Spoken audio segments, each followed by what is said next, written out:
Hello. आप सभी का मेरे चैनल लर्निंग विद पुष्पांजलि चालिया में स्वागत है और मैं हूं पुष्पांजलि चालिया। आज हम क्लास 5th की हिंदी एनसीईआरटी बुक लेकर आए हैं। उसका चैप्टर नंबर 8 वे दिन भी क्या दिन थे ये पढ़ेंगे। लाइन बाय लाइन पढ़ूंगी और शब्दार्थ सहित इसको एक्सप्लेन करूंगी। और इसका सारांश का मैंने एक वीडियो बनाया है जिसका डिस्क्रिप्शन बॉक्स में लिंक डाल दूंगी। So let's start. हम लोग अभी स्टार्ट करते हैं।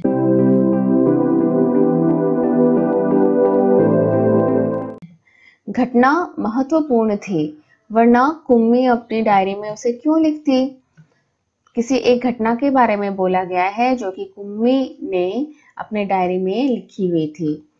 अपनी डायरी में उसने 17 मई सन 2155 की रात को लिखा, आज रोहित को सचमुच की एक पुस्तक मिली है। अभी हम 20वीं सदी पर जी रहे हैं और यह 21वीं सदी की बात कही जा रही है। जो किताब मिली, पुस्तक यानी कि किताब, वो बहुत ही पुरानी थी। कुम्मी के दादा ने बताया था कि जब वे बहुत छोटे थे तब उनके दादा ने कहा था कि उनके जमाने में सारी कहानियां कागज पर छपती थी और पढ़ी जाती थी। तो ये कुछ फ्यूचर में जाकर लिखी गई है। मनगढ़ंत एक कहानी, ऐसा हो भी सकता है, ऐसा सोच के लिखा है। पुस्तकों में पृष्ठ होते थे जिन पर कहानियां छपी होती थी। पृष्ठ यानी कि पेज और पुस्तक यानी कि किताब जिसमें कहानियां छपी होती थी। और हर पृष्ठ पढ़ने के पश्चात दूसरा पृष्ठ पलटकर आगे पढ़ना होता था। मीन्स आज से 10 साल बाद भी लोग हमारे किताबों के बारे में इसी तरह से बात करेंगे। सारे शब्द स्थिर रहते थे, जिस तरह से अभी हमारे बुक में शब्द जितने भी हैं रुके हुए होते हैं। स्थिर यानी एक जगह में रुके रहते थे, चलते नहीं थे, जैसे आजकल पर्दे पर चलते हैं, आजकल कंप्यूटर में चलने लगे हैं या टीवी में चलने लगी है अक्षरें भी, लेकिन पहले स्थिर होते थे।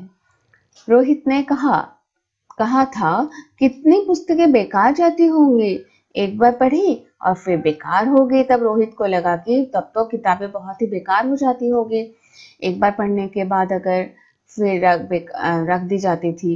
अब तो हमारे टेलीविजन के पर्दे पर न जाने कितनी पुस्तकों की सामग्री आ जाती है और फिर भी यह पुस्तक नई की नई रहती है। टेलीविजन के पर्दे पर पुस्तकों के सामग्री यानी कभी प्रश्न उत्तर, कभी सारांश आ जाता है और पुस्तक हमारे नई की नई रह जाती है। हमेशा हमें टेलीविजन में अपनी पुस्तक नई ही दिखती है। कुम्मी ने भी रोहित की हाँ में हाँ मिलाई। फिर पूछा, तुम्हें वह पुस्तक कहाँ मिली? रोहित ने बताया, अपने घर में एक पुराना डिब्बा कहीं दबा पड़ा था, उसी को फेंक रहे थे कि उसमें से यह पुस्तक मिली। अच्छा, एक डब्बे में ये पुस्तक उन्हें मिली। इसमें क्या लिखा है? स्कूलों के बारे में लिखा है। स्कूल?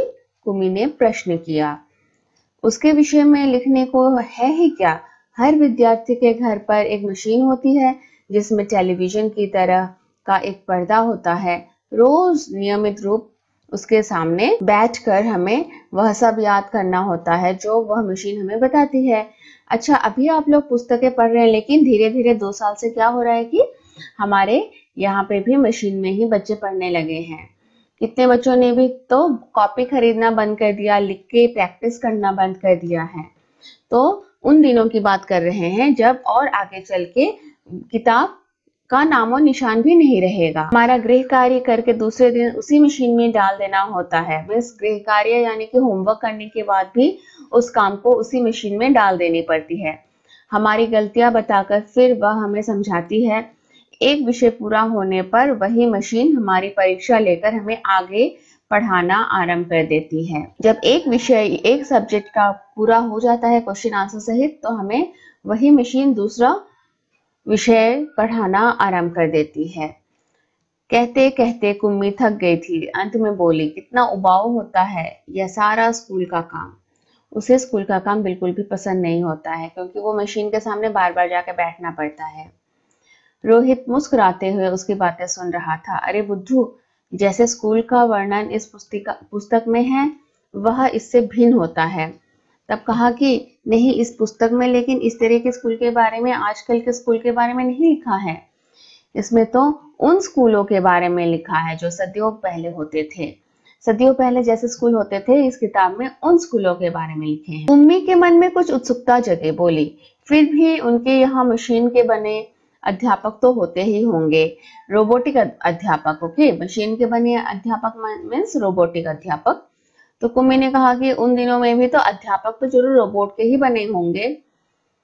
कुम्मी को याद आया कि एक बार जब उससे भूगोल में रोज वही गलतियां होने लगी थी तो उसकी माँ ने मोहल्ले के अध्यक्ष को बताया था।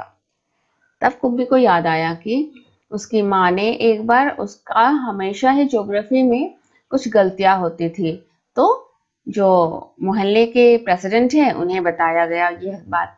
तब एक आदमी आया था और उसने उस मशीन के पुर्जे पुर्जे अलग कर दिए थे। उस मशीन में ही कुछ खराबी आ गई थी जिसके कारण से भूगोल में गलतियां हो रही थी। तब उसने मन ही मन यह मनाया था कि वह आदमी इस बोर करने वाले अध्यापक को पुनः जोड़ न पाए, क्योंकि तब बच्चे मशीन से पढ़ रहे थे और मशीन गलतियां कर रही थी। तो शायद ये अध्यक्ष महोदय को मशीन ठीक करना आता था। उन्होंने पूरे पुर्जे यानी कि पार्ट्स को अलग कर दिए और फिर तब कुम्मी सोच रहा था कि काश ये अध्यापक को पुनः जोड़ ना पाए, मशीन को नहीं जोड़ पाए, ऐसा सोच रहा था, तो उसे हमेशा के लिए छुट्टी मिल जाए। तब कुम्मी को पढ़ना भी नहीं पड़ेगा और ये बोर वाला अध्यापक भी बार बार नहीं आएगा, अध्यापक यानी कि टीचर। लेकिन उस आदमी ने मशीन को फिर से जोड़कर उसकी माँ को बताया था। लगता है मशीन के भूगोल की चक्की कुछ तेज रफ्तार पर थी। तो उस मशीन में English, Hindi, science, social studies के सभी चैप्टर्स अलग अलग चक्की में डाल रखा था रोल में। तो भूगोल की रोल जो है वो ज्यादा तेज चल रही थी। सो आपकी लड़की के लिए उसे समझना कठिन हो गया था। मैंने अब उसकी गति कुछ धीमी कर दी है, सो आशा है अब ठीक रहेगा। तो उसकी गति, उस चक्की की गति थोड़ा सा धीमा यानी कि स्लो कर दी गई और कुम्मी को उसी समय भूगोल का सबक सीखने बैठ जाना पड़ा था। मन ही मन वह उस मशीनी अध्यापक को कोसती रही थी। उसे मशीन का अध्यापक बहुत बोरिंग लगता था और लेकिन उसे फिर भी उस मशीन के सामने भूगोल पढ़ने के लिए बैठ जाना पड़ा। तभी रोहित ने कुम्मी के सोचने के सिलसिले को तोड़ा। बोला, हाँ, तब अध्यापक तो होते थे परंतु मशीन नहीं, स्त्रियां और पुरुष होते थे। तो रोहित ने कहा कि नहीं, होते तो थे अध्यापक लेकिन मशीन नहीं होते थे। तब कोई भी लेडी या जेंट्स, स्त्रियां यानी लेडी, पुरुष यानी जेंट्स होते थे। अब आप एक बात बताइए, लॉकडाउन में आप लोगों को घर के अंदर ही पढ़ना पड़ रहा है ज्यादातर मशीन के सामने, तो आपको स्कूल जाना पसंद आता है या मशीन के सामने? ये आप कमेंट बॉक्स में जरूर लिखिए। क्या कहा, कहीं कोई स्त्री या पुरुष इतने सारे विषय हमें सिखा सकता है? वो तो वे लोग सोच भी नहीं सकते थे कि कोई टीचर इतना सारे सब्जेक्ट सिखा सकते हैं। क्यों नहीं, वह बच्चों को सारे विषय समझाते थे, गृह कार्य देते थे और प्रश्न पूछते थे। हाँ, क्यों नहीं, बच्चों को वे समझा भी सकते हैं, होमवर्क भी दे सकते हैं और प्रश्न भी पूछते थे, क्वेश्चंस भी पूछते थे। अध्यापक बच्चों के घर नहीं जाते थे, बल्कि बच्चे एक विशेष भवन में जाते थे जिसे स्कूल कहते थे। तो शायद फ्यूचर में धीरे धीरे ये स्कूल खत्म होके, आप लोगों के स्कूल्स खत्म होके इस तरह के कुछ बन जाएंगे, घर के मशीन्स, और तब ये कहानी जैसी लगेगी कि आप लोग स्कूल जाते थे। इसीलिए आप लोगों को अभी से डायरी लिखनी चाहिए, तो आगे जाके फ्यूचर के लोग जाके पता कर पाएंगे कि हाँ, डायरी में कैसे स्कूल के बारे में लिखा है। कुम्मी का अगला प्रश्न था, तो क्या सब बच्चे एक समय में एक जैसे ही चीजें सीखते थे? अच्छा, तो क्या उसे समझ में नहीं आ रही थी? ये मशीन तो हमें अलग अलग एज के बच्चों को अलग अलग सिखाती है, तो स्कूल में क्या होता होगा कि एक ही पाठ सभी को सिखाया जाता था। हाँ, एक आयु के बच्चे एक साथ बैठते थे जैसे कि क्लासरूम होती है, लेकिन माँ कहती है कि मशीनी अध्यापक हर बच्चे की समझ के अनुसार पढ़ाता है।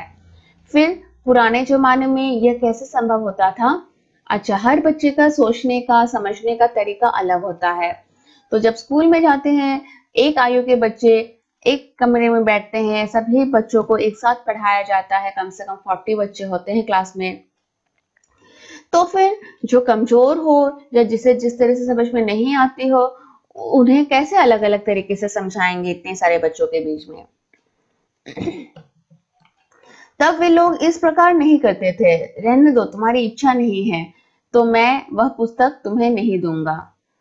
अच्छा, अभी रोहित को लगा कि कुम्मी को शायद ये बुक पसंद नहीं है, तो कुम्मी को बुक नहीं देने का सोचा। कुम्मी झट बोली, नहीं नहीं, मैं उसे पढ़ना चाहूंगी कि तब स्कूल कैसे होते थे, कितनी अजीब अजीब बातें जानने को मिलेंगी। तो स्कूल जाने की बात उन्हें बहुत ही अजीब लग रही थी। इतने में अंदर से माँ की आवाज सुनकर कुम्मी बोली, लगता है सबक का समय हो गया है। तो माँ ने आवाज दिया तो उसे लगा कि शायद उसका मशीन अभी उसे पढ़ाएगा, उसका पढ़ने का टाइम हो गया है। रोहित भी उठा और अपने घर की ओर चला गया। कुम्मी अपने घर की ओर चली गई। अंदर मशीन आगे का सबक देने को तैयार थी। मशीन से आवाज आनी आरंभ हो गई। आज सबसे पहले तुम्हें गणित सीखना है, गणित यानी कि मैथ्स। कल का होमवर्क छेद में डालो। अब मशीन जब तक छेद में होमवर्क ना डाले वो तब तक आगे का नहीं पढ़ाती है। कुम्मी ने वैसा ही किया। वह सोच रही थी कि कितने अच्छे होते होंगे वे पुराने स्कूल, जहाँ एक ही आयु के सारे बच्चे हंसते खेलते कूदते स्कूल जाते होंगे और पढ़ाने वाले पुरुष या स्त्रियां होते होंगे। तो लेकिन वो मशीन के सामने बैठकर सोच रही थी कि मशीन यानी कि कंप्यूटर ही है, कि कितने अच्छे लगते हैं। हाँ, आप लोग अभी भी बहुत मिस कर रहे हैं कि स्कूल में जाके अपने दोस्तों के साथ खेलना कूदना पढ़ना एक साथ, तो वो मजा तो अलग होती है। घर में बैठ के अकेले पढ़ने में वो मजा नहीं है। इतने में मशीन से स्वर आना आरंभ हो गया था और पर्दे पर चलते हुए अक्षर एवं अंक आने शुरू हो गए थे। अंक यानी कि नंबर, अक्षर यानी कि अल्फाबेट्स। और कुम्मी सोच रही थी कि तब स्कूल जाने में कितना आनंद आता होगा, कितने खुश रहते होंगे सारे बच्चे। हाँ, हम भी स्कूल जाते थे तो बहुत मजा आता था।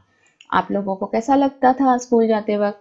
अभी आप लोगों का भी ऐसा ही हो रहा है कि 2 साल पहले तक स्कूल जा रहे थे, बच्चों के साथ अपने फ्रेंड्स के साथ खेल रहे थे, अभी आप लोग मशीन के सामने बैठ के पढ़ते हैं, अपने फ्रेंड्स से भी नहीं मिल पाते हैं।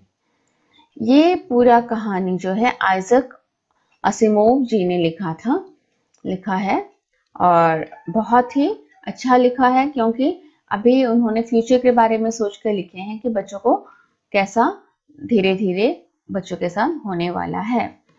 तो ये लेसन यहीं समाप्त होता है। ये बहुत ही सोचने वाली बात है कि मशीन की पढ़ाई भी कैसे, अभी तो हम लोगों ने खुद देख भी ली है मशीन की पढ़ाई, तो आप लोग भी आप अपने घर के बड़ों से बात कीजिए कि वे लोग कैसे पढ़ते थे और आपको मेरा वीडियो कैसा लगा, समझ में आया या नहीं। और मेरे चैनल को सब्सक्राइब जरूर कर लीजिएगा। इसके साथ ही आप लोग घर में रहिए, सुरक्षित रहिए, मेरे साथ सीखते रहिए।